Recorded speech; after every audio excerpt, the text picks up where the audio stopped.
फरमाया कि याद करो उस वक्त को जब इब्राहिम के रब ने कहा अस्लिम, फर्मा बरदार बन जा, फर्मा बरदार हो जा, मेरा ताबेदार हो जा।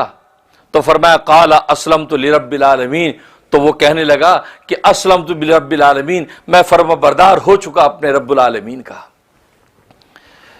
अब देखो यहां इसका जिक्र करने की जरूरत क्या थी, हालांकि वो तो पहले फर्मा बरदार थे, पहले मुसलमान थे, पहले आपके ताबेदार थे, तभी तो इतनी कुर्बानियां दे रहे हैं, तभी तो अल्लाह के लिए इतनी कुर्बानियां दे रहे हैं। अब अल्लाह तबारक व तआला उनको क्यों कह रहे हैं अस्लिम, तू फर्मा बरदार हो जा, और वो कह रहे कि मैं रब्बुल आलमीन का फर्मा बरदार हूं।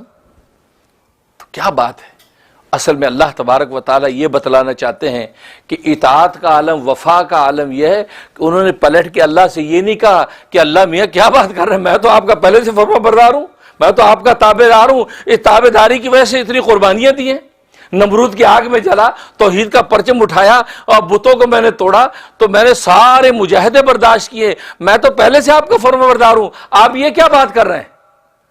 अल्लाह को ये अदा पसंद ना आती, वफादार की यही अदा पसंद आई कि फर्माबरदार हो जा। फरमाया मैं अल्लाह मैं तेरा फर्माबरदार हो गया। अल्लाह ने कहा देखो इसकी इताअत का आलम ये है, और तुम्हारी हालत ये कि दो चार बातें इब्राहिम की नकल में आज क्या कर ली, उस नकल पे इतना अकड़ते हो कि मोहम्मद को हम नहीं मानते, हम तो मिल्लत इब्राहिम के पैरोकार हैं, हम तो बड़े तुर्रम खां हैं, हम तो अल्लाह के बड़े प्यारे हैं। तुम्हारी हालत ये है, इब्राहिम जो तुम्हारा इमाम है उसकी तरबियत देखो। अल्लाह ने जब कहा कि अस्लिम, तो कहता है अस्लमतु लिरब्बिल आलमीन, मैं सारे जहान के रब का ताबेदार हो गया।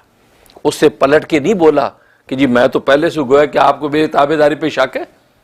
फिर ये है, इसको कहते इताअत, इसको कहते इताअत। जब बेनफ्सी इस दर्जे को पहुंच जाती है और बेनफ्सी जब इस दर्जे को पहुंचती है तो अल्लाह तबारक व तआला उसको बुलंद कर देते। और तुम्हारी नफसानी हालत का ये मुकाम है कि तुम्हें जब कहा जाता है कि मोहम्मद को मान लो, कि मोहम्मद उसी लड़ी में से, बनी इस्माइल में से है और दीन इब्राहिमी की दावत लेके आया है, इब्राहिम के डगर और नहज पर ही तुम्हें अल्लाह की तरफ बुलाता है, तुम आगे से अकड़ नहीं जी नहीं क्या बात कर रहे हो, हम तो हाजियों को पानी पिलाते हैं, हम तो जनाब मुसाफिरों की खिदमत करते हैं, हम तो बड़े मेहमान नवाज हैं, हम तो ये करते हैं, हम तो वो करते हैं, हम इब्राहिम की मिल्लत को मानते हैं। तुम आगे से तड़ दिखाते हो, बजाय इसके कि इब्राहिम की तरह ताबेदार होकर मोहम्मद को मान लेते।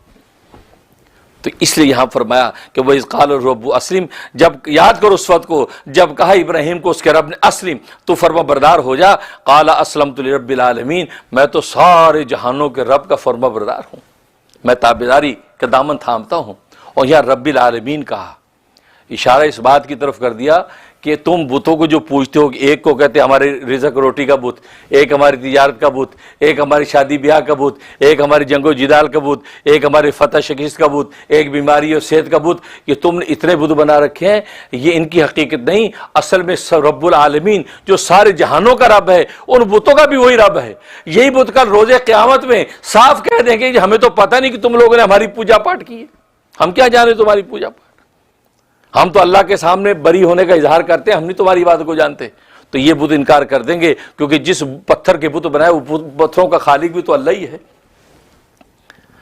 तो फरमाया तुम्हारी हालत ये, तो ये रब्बुल आलमीन सारे जहानों का जो रब है, इब्राहिम उसके सामने झुका है। तो जरा गौर से सोचो कि सारे जहानों का रब कौन है। सारे जहानों का रब एक ही है और वो अल्लाह है।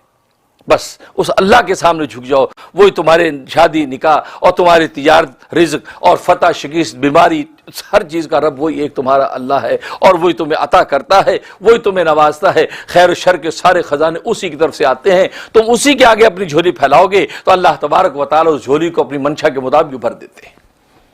इसलिए कहा कि अस्लमतु लिरब्बिल आलमीन।